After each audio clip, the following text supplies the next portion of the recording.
So, ayun mga kapatid, nakita na natin na nag-grinder na natin kanina itong oil filter. So, ito ang itsura po niyan pag buo.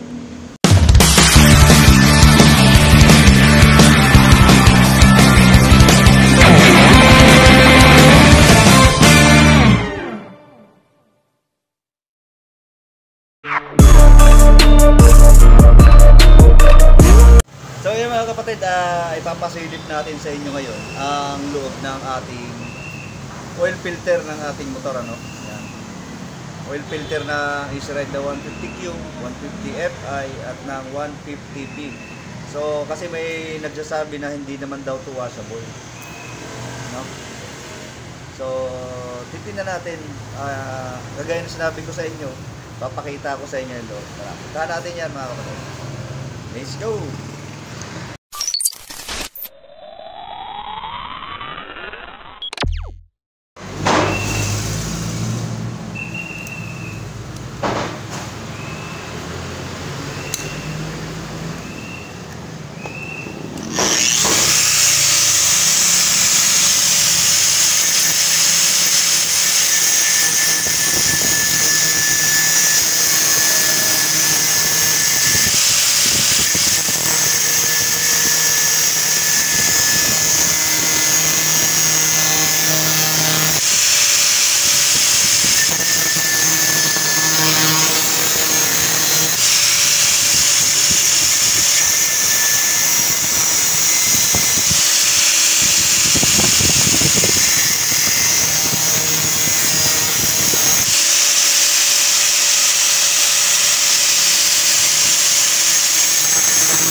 So ayun mga kapatid, nakita na natin na nag-grinder na natin kanina itong oil filter. So ito ang itsura po niyan pag buo. Ayan, yan ang kabuuan niyan. So grinder natin para ipakita sa inyo na ito po ay washable, no? Kailangan lang natin talaga hugasan kasi hindi naman po ito ang loob dito. Hindi naman po siya kagaya ng ibang filter na karton. So parang strainer lang po ito. Ayan, pakita po natin sa inyo. So ayan po, strainer lang, no?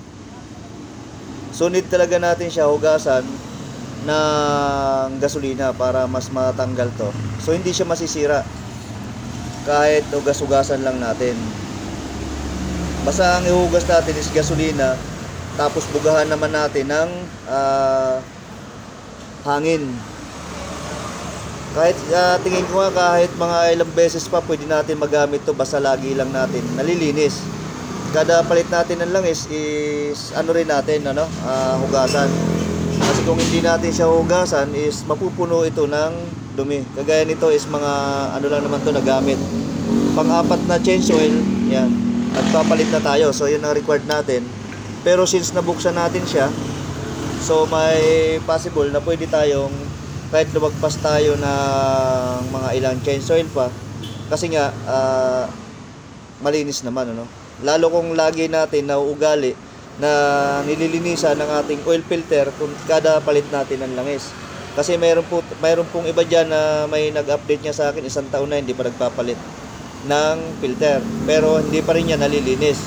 So mas maganda po yan na kung malilinis po ninyo, linisin po ng gasolina, tapos ang gawin naman po, hangin, kompresor, kasi tayo may kompresor naman. Pinakita lang natin sa inyo to. So ayan po ang kabuuan yan. Ayan ang loob niyan. Kasi may nagsabi na hindi naman daw to washable, no? Kaya nakapag-post ako dito sa ko nung nakaraan, ay kanina lang, na yun nga, na ito ay washable po ito, ha. Sinasabi po kasi na kung nakapagbukas na daw ba ako, bakit alam ko daw, wag daw maniniwala sa akin. Hindi ko po na maniwala sa akin naman, ha? Hindi ko po pinipilit na paniwalaan nyo. So ayun po yun. Wala po akong ano sa inyo na mamilit. Pasok na lang dyan yung nag-comment nung nakaraan, nakalimutan ko na kasi pangalan, baka maalala ko siya pag nag-comment uli siya dito sa ating oil filter na sinasabing hindi naman daw washable ito, di ba? So ayan, pinatunayan na nga po natin sa inyo. Nag-ano na ako, nagbukas. Ulitin ko sa inyo, pakita ko po sa inyo ang kalagayan yan. So ito po, ayan. Ano lang siya, screen. Parang pang ano nga lang to ng halimbawa sa mga kakanin, pampiga na. No, yung gantong ano niya, halos mas maliliit na lang sa kulambo. Para hindi lang talaga makakapasok ang dumi. Tapos at sa loob naman nito is ayun, yung mga bakal niya. Yung pinaka-cover niya rito is mga butas-butas lang na plate lang din na medyo ganito lang ang kapal. Itong plate na to.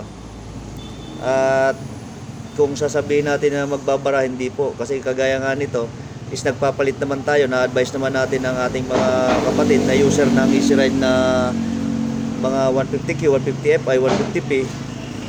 So kaya medyo malinis po ito. Pero kung tatagal po ito ng mga taon, siguro baka ito ay mangitim na. So hindi na makapag-circulate ang langis.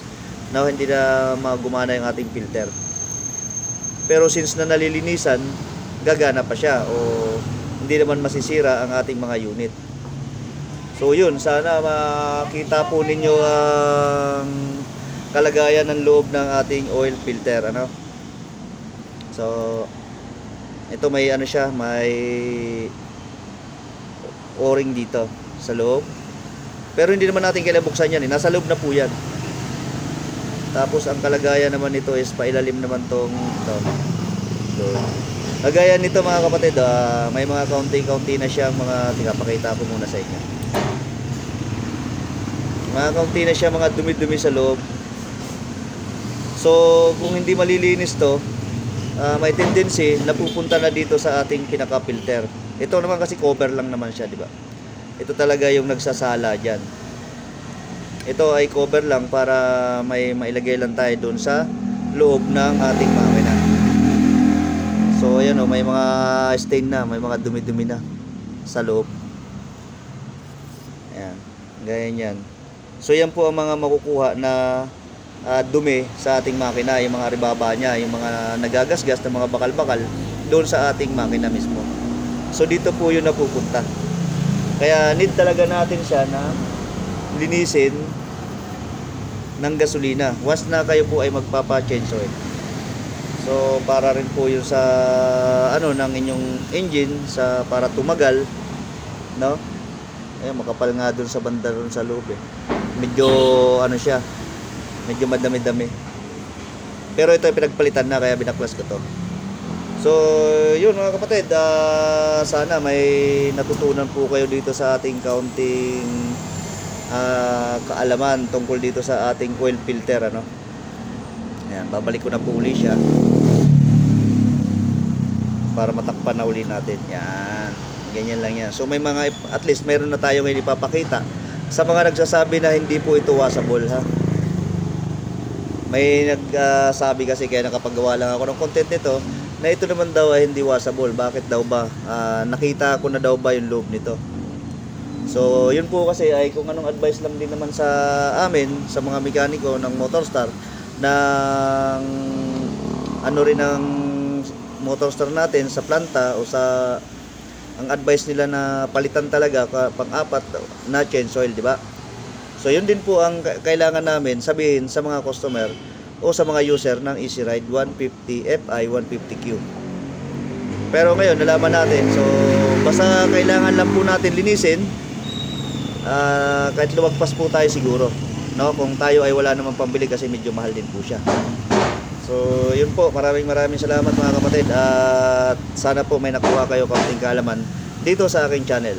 Maraming salamat po. Ingat po tayong lahat mga kapatid.